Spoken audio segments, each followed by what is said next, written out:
Okay. Yank on the wires and try to pull the lights into the trunk with you. Got 'em?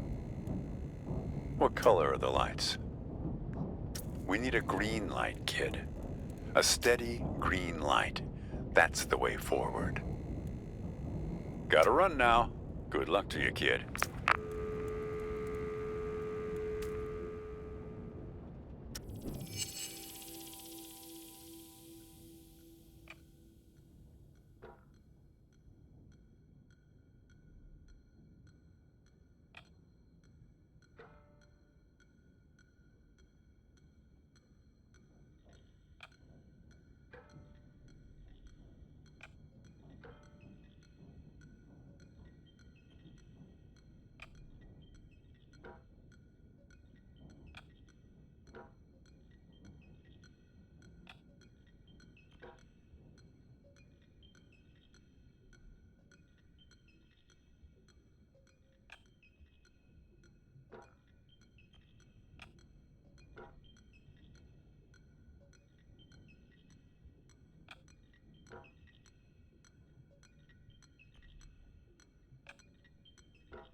ما أدري شو تسوي بسيارتي، بس من خبرتي بهذا المكان راح تسح بعدين. إنجليش. آسف، ما أدري هاي مو صدق، بس أنا أشعر به كاني من صدق حجة سعر.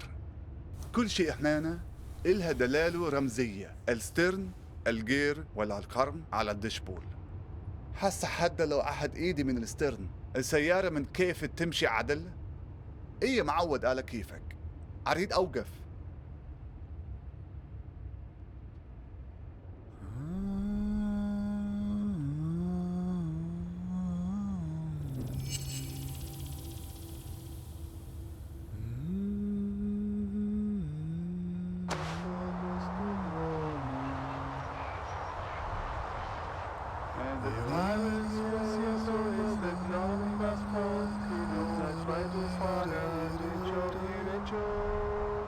And the sweet fireflies, they dance by night, they are stumbling on my way, they didn't show.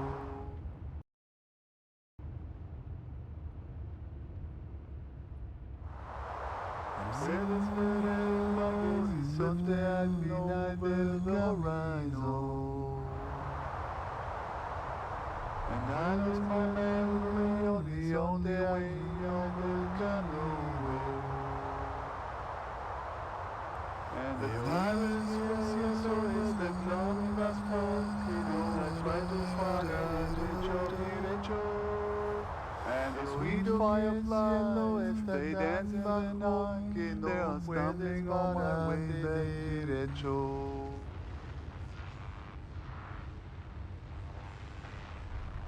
Pourquoi il y a des es-tu vraiment all it's up the horizon that's not me over to know. And the tyrants urano sinetoso jamilos demboris equipunas tertisicia ejuacuse odio urano sinetoso jamilos demboris equipunas to you.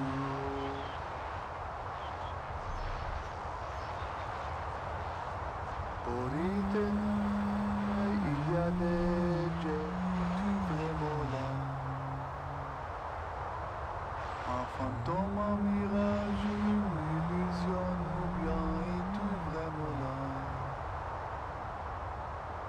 Tu me ressembles tant, mais comment as-tu fait pour devenir ma catapulted? Tu la chimère revenue des enfers me montrait les reflets de mon âme.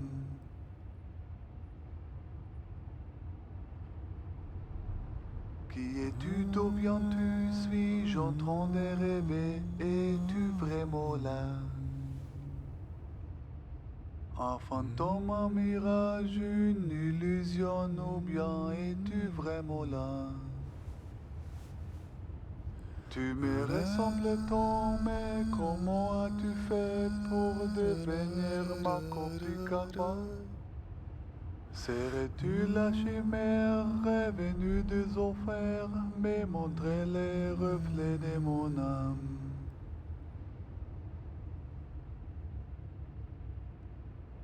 Qui es-tu, d'où viens-tu? Suis-je en train de rêver? Es-tu vraiment là? Un fantôme, un mirage, une illusion, ou bien es-tu vraiment là? Tu me ressembles tant, mais comment as-tu fait pour devenir ma catapulted? Serais-tu la chimère revenue des enfers, me montrer les reflets de mon âme?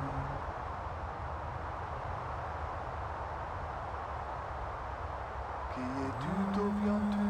Suis-je en train de rêver? Es-tu vraiment là? Un fantôme, un mirage, une illusion, ou bien es-tu vraiment là?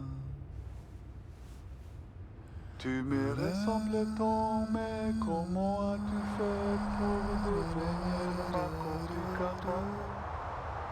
Serais-tu la chimère?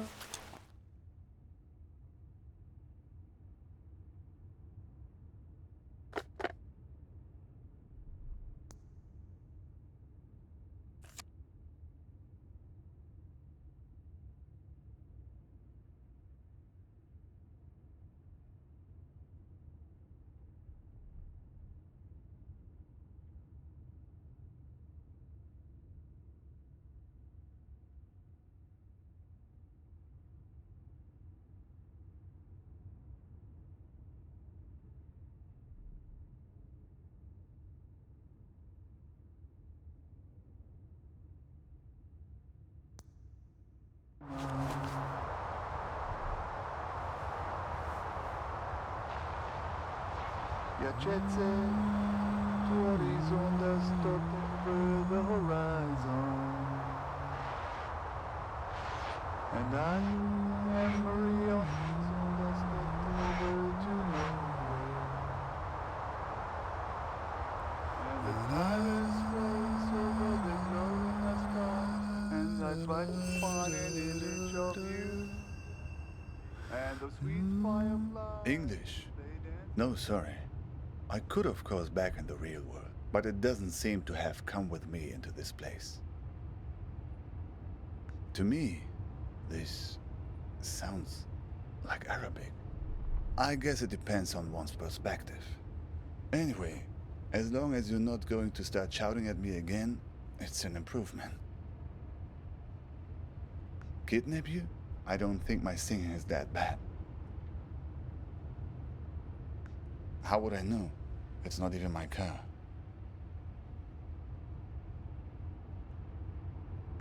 No idea. I find myself behind the wheel here night after night.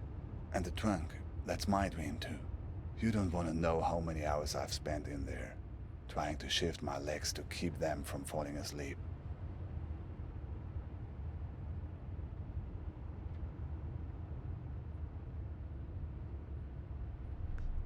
Why should I know?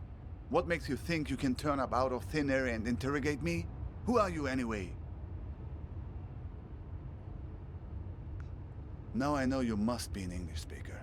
The only people in the world convinced that every story revolves around them. Who are you anyway?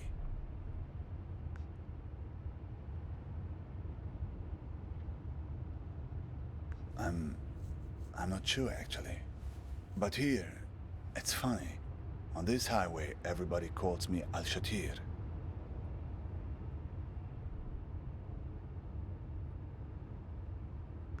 Never heard of Ibn al-Shatir? A famous astronomer. I guess you don't learn about him in your schools. One of the forefathers of astronomy, in many ways a predecessor to...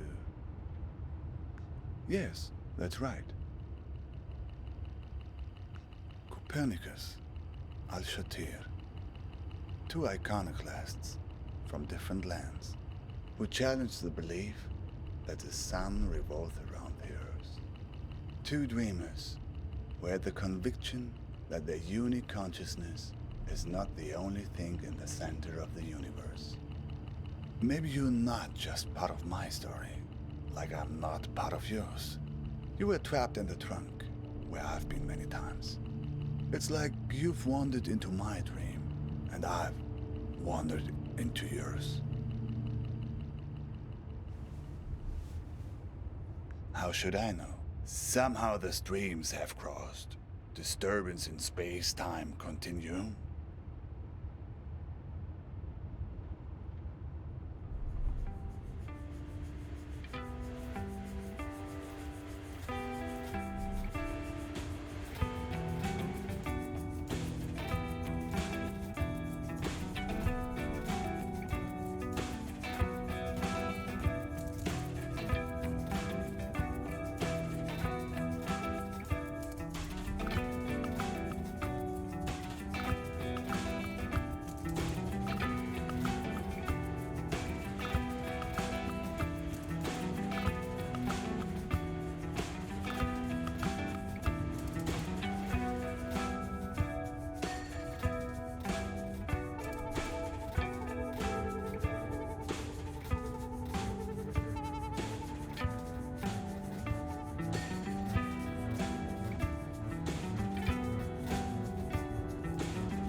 Me? Yes, safety. A place far away from wars. From bombings, from the cockroaches that crawl out as soon as the dust settles. On the news, you hear only about armies and religious madmen, but it's the gangsters that drove me away. They're the ones who did this to me.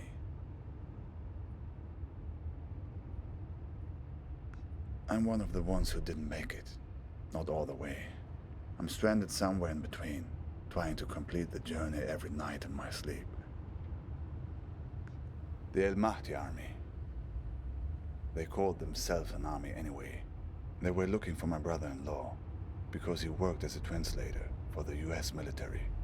Neighbors warned us we should move, and so we did, twice. Yes, twice. No sooner had we moved the first time than neighbors started telling us that we should move again, that there were people looking for us. In the beginning, yes. A few years passed and we forgot about the threat. Life had returned to normal, and that's when they came back and picked me up. 2 days later, when I woke up in a Baghdad hospital, I found out that they dumped me off there and told the hospital that I'd hurt myself in a work accident. Yes, after that, I couldn't stay. The women in my family, my mother, my sisters, they were the only ones who knew. I got on a plane to Istanbul, where my cousin lived. He took me to Izmir, where the smugglers are. They're easy to find. I bought a space on a vessel, headed to Mytilene, Greece, the closest harbor in Europe. No, they had a system that you would pay your money to a broker, and he'd give you a token. Once you go to the other side, you show the token. Only then does the broker pay the smuggler. We couldn't leave for 5 days. Too many Greek army ships in the sea. Every morning, getting up at 3:30 to make a go of it. By the 5th day, I was so tired of waiting that I wasn't even scared to get on board any longer. Finally, impatience had overtaken fear. We did not make it to Europe. A boat pulls up next to us. People are trying to understand what's going on, but the men on the ship only speak Greek. At first, people are worried that it's pirates. They take everything from the passengers. Sometimes take the passengers themselves. Sometimes just ram the boat and laugh as it sinks. But no, these are police, it turns out. They take us back to Turkey, where I'm waiting and waiting and waiting. Of course, I did not remember all this in my dreams at first. These were things I remembered from clues I found along the highway. What is your dream about? A breakup? That's it? Ah, that's more like it. Who has been kidnapped? Who is this person that's been taken away from you? Do you have a photo? Who knows? Maybe I've seen her somewhere along this highway.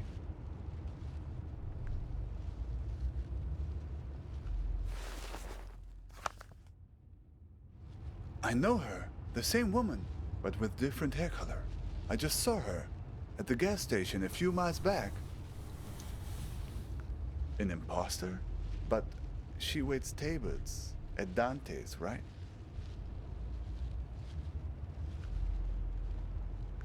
I pulled in there because I was worried about engine trouble. Yes, that's right. She was standing with 2 men. It looked tense, like she was defensive about something, explaining herself. I don't think they fully believed her. Not exactly. There was a lot of pointing at the passenger seat in her car and shrugging. It seemed they'd lost something. Or someone. The leader, he seemed very unhappy. A guy in an orange vest. Sounds like getting in my dream. Getting in the trunk. may have saved your neck.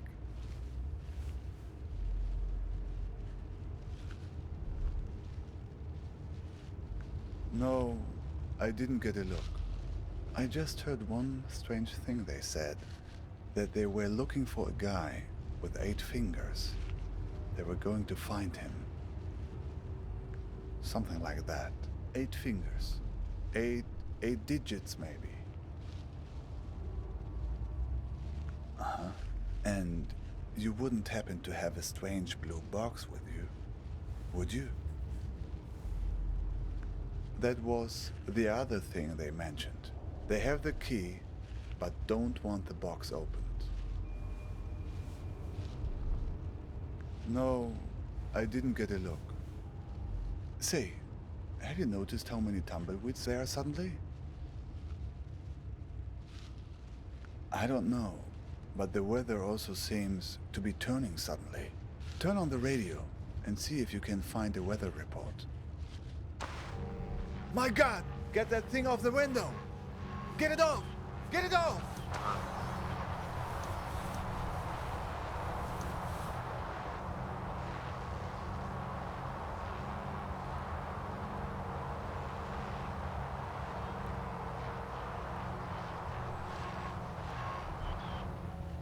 It seems to be changing the weather conditions.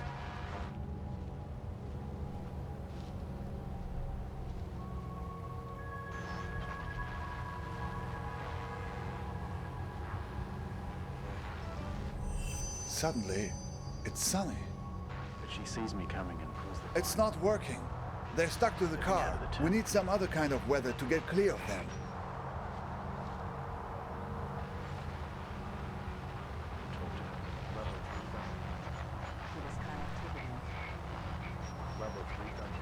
Pulls the blind down. Level 3 thunders.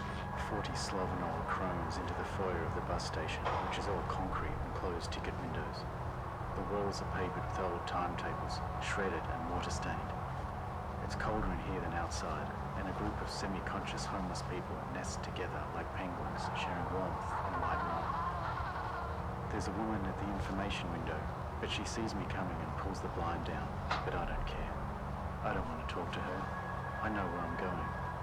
There's a sleazy 24-hour bar next door, and the barman catches my eye and starts pulling a beer before I've sat down. There's a McDonald's over the road. I could have sought shelter there, but for the retch-inducing waft of tallow that engulfed me stepping out of the terminal. My pockets are full of change, and I empty them onto the bar. Euros, florins, zlotys, lei, lira, and eventually there are enough crowns to pay. The beer is okay, but the glass smells like an ashtray, and everyone seems to be staring at me. But that's normal. Everyone always stares at me. There's enough money for a second one, and I nurse it until it's warm. I haven't eaten for 24 hours, and it's gone straight to my head.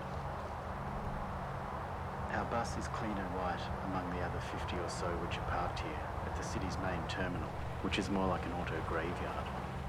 20 meters away, there's an old reptilian bus, shedding a green skin, rusty scales all melanoma underneath.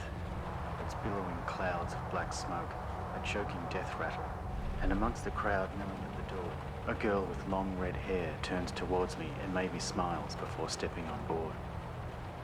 I follow the other passengers, 40 Slovenol crones, into the foyer of the bus station, which is all concrete and closed ticket windows. The walls are papered with old timetables, shredded and water-stained. It's colder in here than outside, and a group of semi-conscious homeless people nest together like penguins, sharing warmth and light rum. There's a woman at the information window, but she sees me coming and pulls the blind down, but I don't care. I don't want to talk to her. I know where I'm going. There's a sleazy 24-hour bar next door and a Level 3 thunderstorm. Level 3 thunderstorm.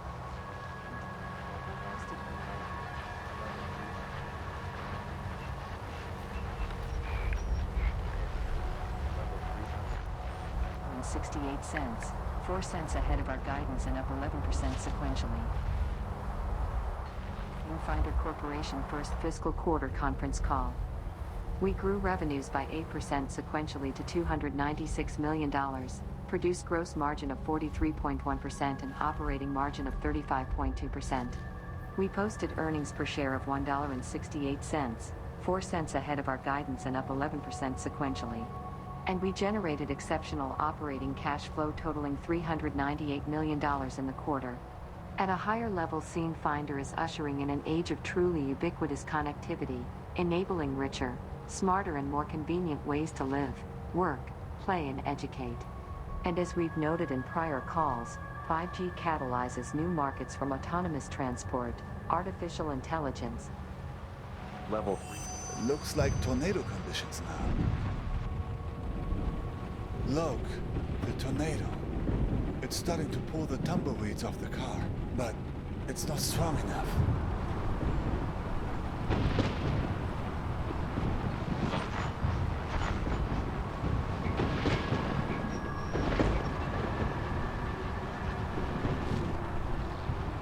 Warning, tornado 20 feet from car. Tornado 40 feet from car. Tornado. It worked. Oh, good riddance.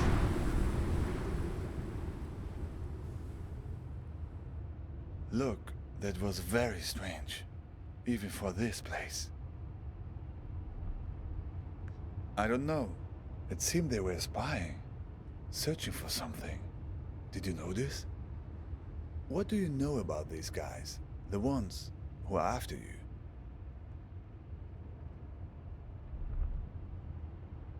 Seems he had a few extra to spare for the tumbleweeds. I see. What else? Oh, let's see.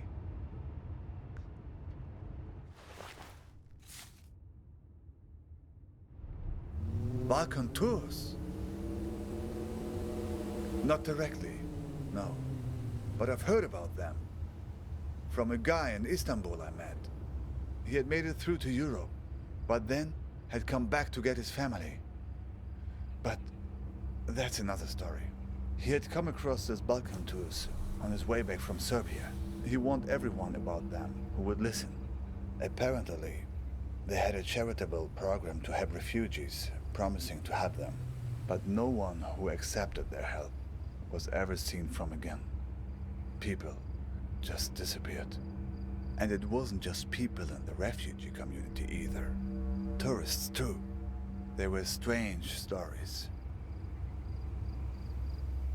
I only heard bits and pieces. Nothing very clear. Mirrors. Rooms full of mirrors. People losing their minds and never coming back. Yes. People who were heading from Turkey into Croatia and Serbia were being warned about it. Watch out for mirrors. Rooms full of mirrors. Rooms full of ice. Well, my friend, I think right now the best thing you can do is run for safety. They probably have a good beat on your location, assuming the tumbleweeds were on their payroll. Make no mistake, these guys are dangerous. Honestly, I have no idea. But tangling with Balkan tours right now would be suicide. I mean, it's what they want, isn't it? Right. Where did you get the box? They must be worried about what's inside. Worried it will expose them, all the things they've done, to her and to all the other people they've hurt.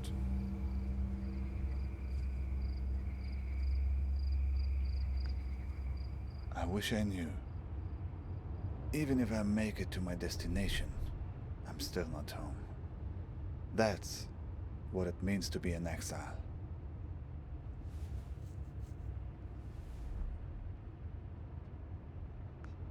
My niece, Nadia, used to ask me that question all the time. Where are you going, uncle? She was the only young person who knew I was leaving. Imagine, she knew when my father didn't.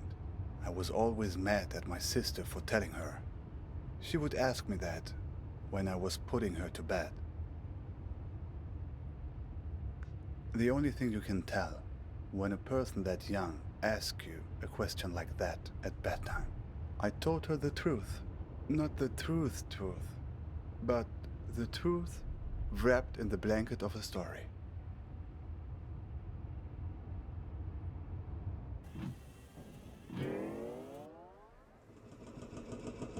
There's a place where the river Tigris runs through Baghdad. A place called the Two-Story Bridge.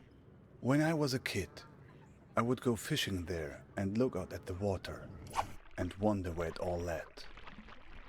As a child, I was told that the farthest place on the earth from Baghdad is a place called Fiji. I would train my eyes on the horizon and imagine that all the water led there, to the point where the sky met the earth. To my child's mind, Fiji was the place where the sky touches the earth. These people of Fiji, they must be very tolerant people to live in such a place where one has to stoop over at all times and can never stand up straight. Eventually, they resolved to leave and find a new home where the sky was farther from the earth, where the pandanus tree can grow high enough to be woven. So they left this land right under the sky, leaving behind those people so old and bent that they no longer cared to stand up straight. The other Fijians gradually moved away from the edge of the world, and the sky got a little higher, and then they found a marvelous place. It was fertile and lush, with excellent weather, an orange tree for every backyard. But there was one problem: earthquakes. Terrible earthquakes, as frequent as rains during the springtime in this country. All because the sky was still close to the earth. When there's thunder, it echoes off the roof of the sky and causes the ground to break. But the Fijians adjusted. They built their entire civilization out of rubber. Rubber houses with rubber beds that would sway during the quakes, with rubber restraints that would hold the sleeping Fijians tight while they dreamed.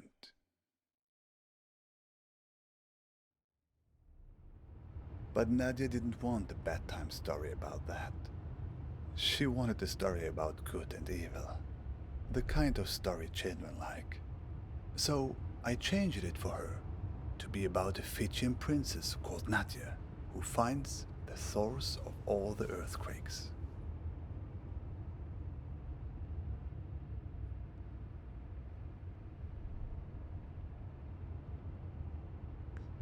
So, Nadia finds a dragon hiding under the earth. A dragon with a splinter in its toe, whose terrible roaring causes the earth to break.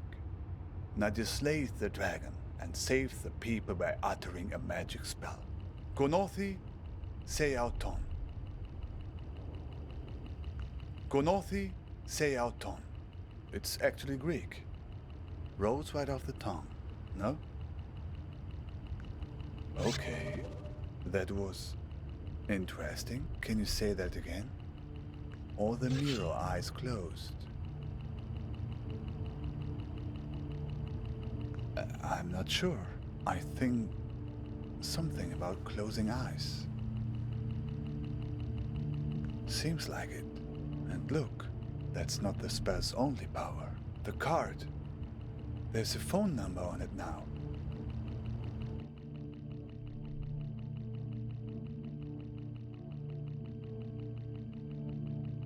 Do you know what this means? I think you're ready to make a certain phone call.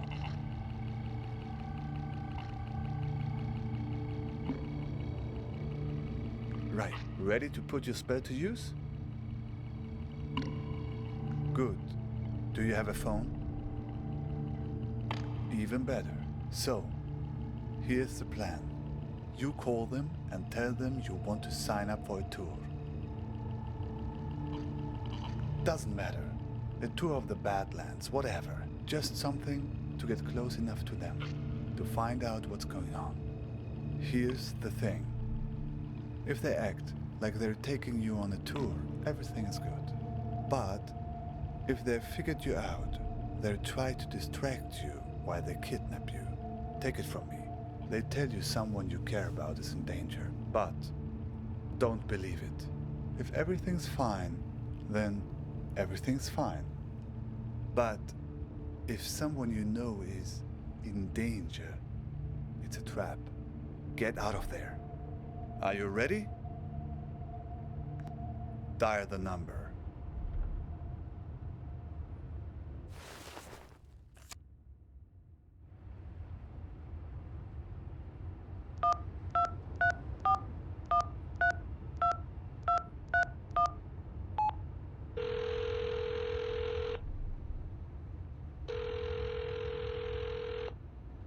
Yeah.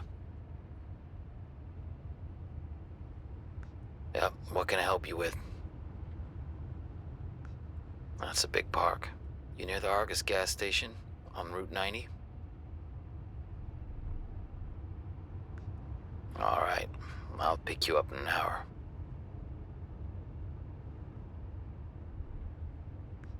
You don't have a car, do you? Just guess from your voice. So, see you in an hour.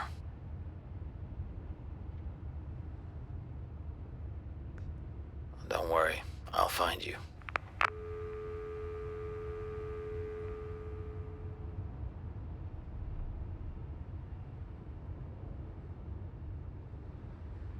So, it worked then?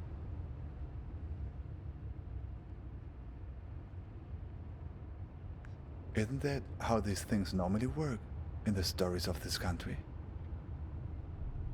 Other characters shows up, imparts some hard-earned wisdom, then conveniently fades away.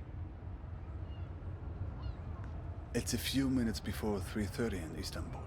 There's another raft waiting. Another try. Thanks.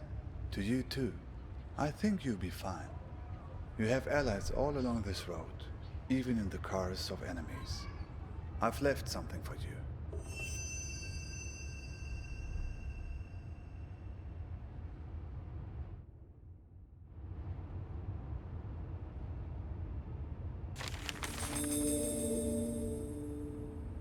Hey, sorry I haven't written in a while.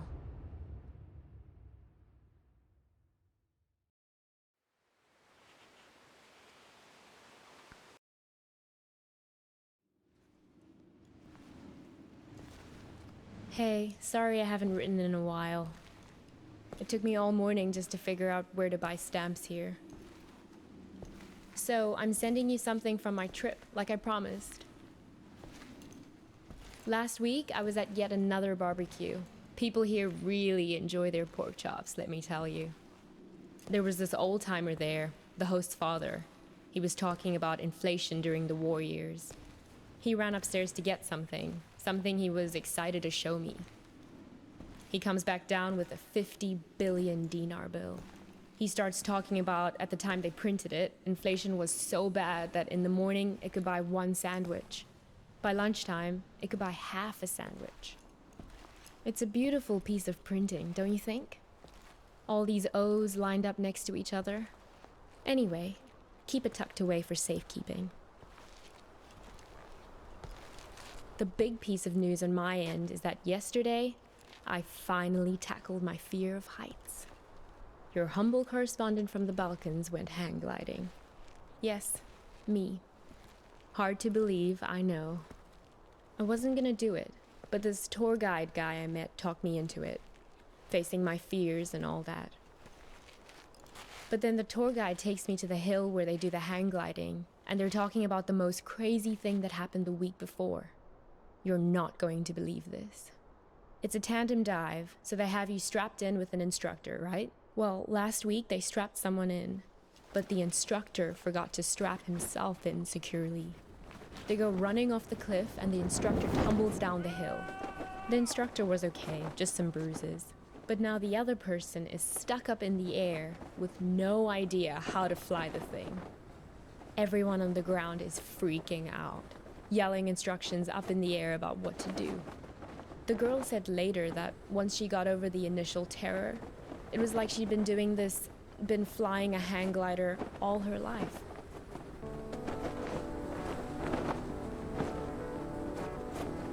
It must have been exhilarating, conquering that first wave of fear. And once you're up there, it is amazing. The best thing is that you look down and there are these tiny white cotton ball things on the ground, and then you realize they're sheep. It's not so hard to steer either once you get the hang of it. Today, when I was looking for stamps, I bought one of those inspirational refrigerator magnets in a tourist shop. It says, "Do one thing every day that scares you." I know you think this kind of thing is cheesy, but I actually think it's profound.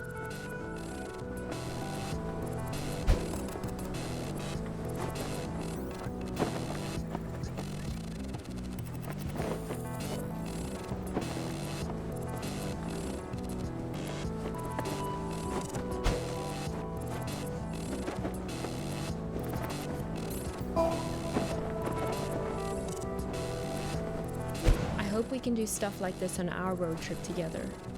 Can we? Sometimes I hate how we live in Seattle, just sitting around in our own heads all the time. I feel like it's the reason we've been arguing more lately before I left.